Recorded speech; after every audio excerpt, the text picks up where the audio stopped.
Cancer کی بھی بہت ساری ٹائپس ہیں، جیسے سننے میں آتا ہے کہ خون کا کینسر ہے، لبے کا کینسر ہے، معدے کا کینسر ہے، تو آپ کیا دیکھتے ہیں کہ زیادہ تر جو کینسر کی شرح ہمارے ملک پاکستان میں بڑھ رہی ہے، کہ آپ خواتین کے جو یہ بریسٹ کینسر ہے یہ بھی اس میں شامل ہے، اس کی بھی میڈیکیشنز آپ کہہ رہے ہوتے ہیں، تو زیادہ شرح اس وقت کینسر کی پاکستان میں کس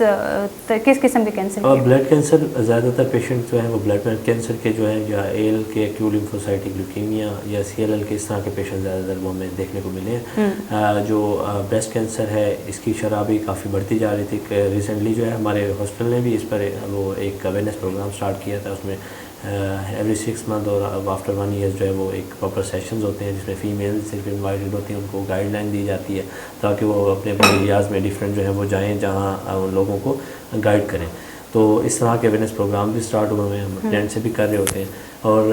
بلیڈر کینسرز بھی ہیں، ان کی شرح تھوڑی کم ہے، تو زیادہ تر جو ہے وہ بلڈ کینسرز جو ہیں ان کی جو شرح جو ہے ہمارے ملک میں، ہمارے سٹیز میں زیادہ پائی گئی ہے۔ تو سر کیا وجوہات ہوتی ہیں کہ کینسر کا پتہ نہیں چلتا لوگوں کو، کن وجوہات کی وجہ سے وہ کینسر ڈیولپ ہوتے ہیں انسان کے اندر؟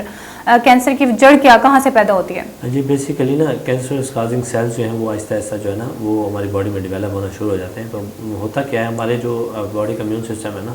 شروع میں تو وہ ریکگنائز ہی نہیں کر پاتا، کیونکہ یہ کینسر جو سیل ہوتا ہے نا، یہ ہمارے نارمل سیل کی طرح دکھنے میں سیم ہوتا ہے۔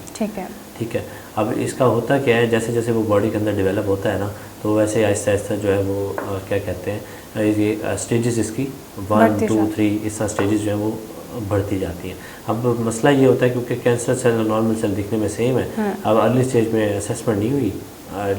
ڈفرینٹ ویز جو ہیں اسیسمنٹ کے، تو پتہ نہیں چلا سیکنڈ تھرڈ فیز، ایون کے بعد ایسا ہوتا ہے لاسٹ اسٹیج میں جا کے وہ پھر پرومیننٹ جب وہ ٹیومر کنڈیشن ڈیولپ ہوتی ہے تو پتہ چلنا شروع ہوتا ہے جی یہ تو کینسر کا۔ جیسے ہی لوگوں کو کینسر کا پتہ چلتا ہے تو لوگ بہت پریشان ہو جاتے ہیں کہ بھائی اس کا تو کوئی علاج ہی نہیں ہے۔ تو اب اس میں یہ ہے کہ ہم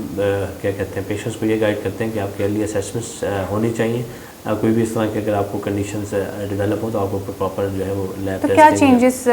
دیکھنے میں آتے ہیں جب ایک نارمل باڈی ایک کینسر باڈی میں تبدیل ہوتی ہے؟ جی سب سے پہلے تو سڈنلی جو ہے اس کا ویٹ لاس بہت کم، ویٹ کافی کم ہو جاتا ہے پیشنٹ کا نا، اور ڈفرینٹ باڈیز پر نا ڈفرینٹ آپ کے پلیٹلیٹس کم ہونے کی وجہ سے، بلڈ کم ہونے کی وجہ سے آپ کو آئرن کی کمی ہونا شروع ہو جاتی ہے اس طرح، یا نشان کوئی واضح ہونا شروع ہو جائیں گے اسکن پر،